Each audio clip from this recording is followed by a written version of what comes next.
Bismillahirrahmanirrahim. Assalamualaikum warahmatullahi wabarakatuh. Saya Adalah Zakia Dinata, izin mempresentasikan mengenai metode pembelajaran inquiry learning pada mata kuliah strategi dan media pembelajaran dengan dosen pengampu Bapak Dr. Yan Arthur, Magister Pendidikan.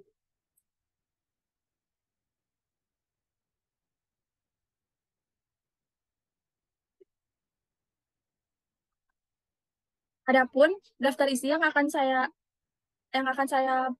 jelaskan pada malam ini adalah yang pertama, introduction atau perkenalan, yang kedua, kompetensi dasar dan metode pembelajaran yang cocok, lalu yang ketiga ada argumen dan data, lalu yang terakhir ada sintaks pembelajaran.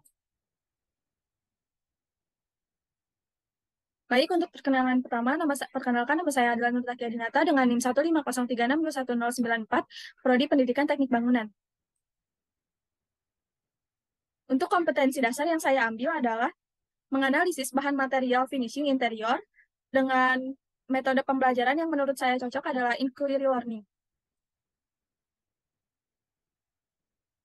Lalu argumentasi saya mengenai hal itu didasarkan dengan data-data dengan atas literatur yang telah saya baca.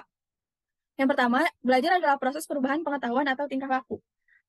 Menurut Sunario Kartadinata dan beserta teman-temannya, belajar adalah proses perubahan pengetahuan atau tingkah laku sebagai hasil dari pengalaman antara individu dengan lingkungannya.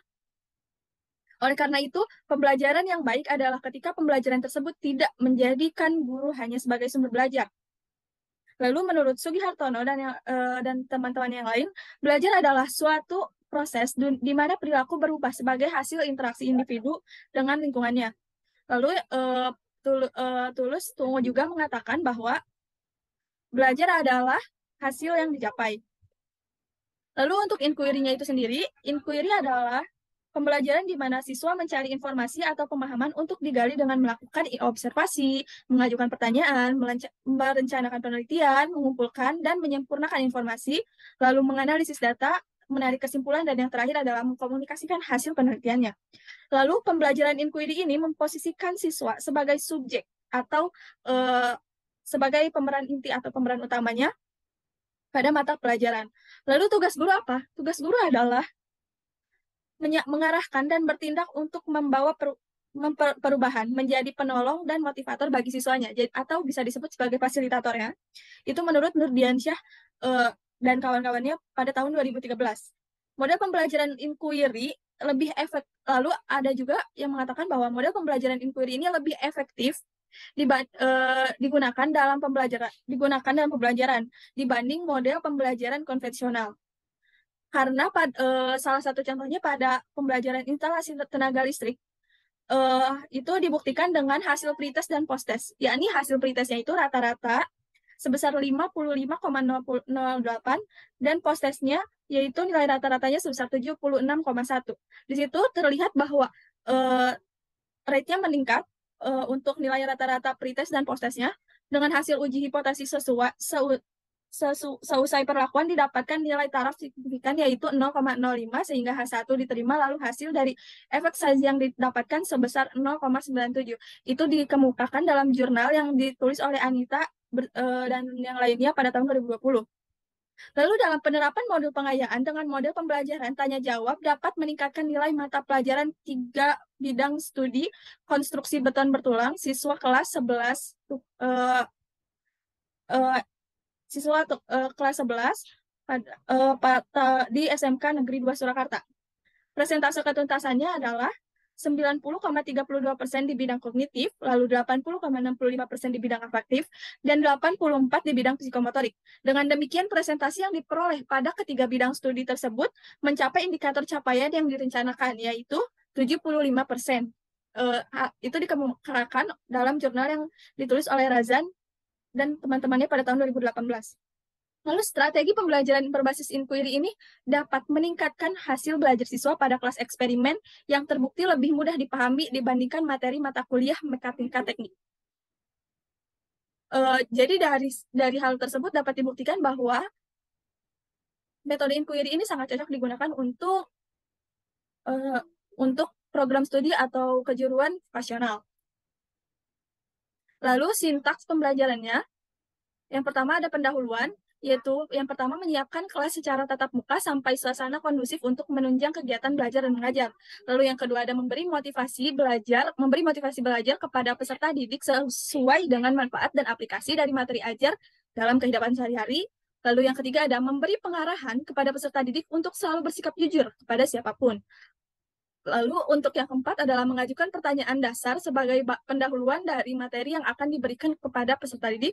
Lalu yang kelima ada menjelaskan tujuan pembelajaran yang harus dicapai, dan yang terakhir ada menyampaikan materi pembelajaran dan uraian kegiatan selama proses pembelajaran. Lalu untuk intinya itu sendiri, yang pertama ada pertanyaan mendasar yang berisi pendidik memberikan materi dan langkah-langkah dari penelitian bahan material finishing interior, dan peserta didik mengajukan pertanyaan terkait apa saja yang harus diteliti dan pada penelitian bahan material finishing interior ini. Lalu yang kedua adalah membuat laporan penelitian. Berisi pendidik meminta peserta didik untuk membuat laporan penelitian tentang bahan material finishing interior secara berkelompok. Kemudian peserta didik juga menyusun kegiatan penelitian yang meliputi alat, media, dan sumber yang dibutuhkan. Lalu yang ketiga adalah menyusun jadwal. Berisi guru membimbing peserta didik dalam melakukan penyusunan jadwal penyelesaian laporan penelitian, dan peserta didik ini juga dengan bimbingan guru menyusun jadwal penyelesaian laporan penelitian dengan memperhatikan batas waktu yang telah ditentukan, yaitu 18 hari atau setelah hampir 3 minggu. Lalu yang keempat adalah memonitor siswa dan laporan penelitian. Guru memantau keaktifan peserta didik selama pembuatan laporan penelitian dan memantau realisasi perkembangan dan membimbing jika mengalami kesulitan dalam penelitian tersebut. Lalu peserta didik juga membuat dan melaporkan perkembangan pembuatan laporan penelitian kepada guru sesuai jadwal laporan penelitian yang telah dibuat sebelumnya. Lalu yang kelima ada menguji hasil dan evaluasi. Itu berisi guru meminta semua kelompok untuk mempresentasikan hasil laporan penelitian, dan peserta didik mempresentasikan laporan hasil penelitian yang telah dibuat menggunakan PowerPoint. Dipresentasikan di depan. Lalu yang terakhir ada mengevaluasi pengalaman, yang berisi guru bersama peserta didik mengevaluasi hasil laporan penelitian tiap kelompok dan menarik kesimpulan. Lalu penutup dari sintaksnya itu, yang pertama guru bersama peserta didik mengevaluasi hasil laporan penelitian dan menarik kesimpulan. Lalu yang kedua mengevaluasi rangkaian aktivitas pembelajaran dan hasilnya serta manfaat dari pembelajaran tersebut. Lalu yang ketiga ada memberikan umpan balik terhadap proses dan hasil pembelajaran melalui kegiatan tindak lanjut dalam pemberian tugas.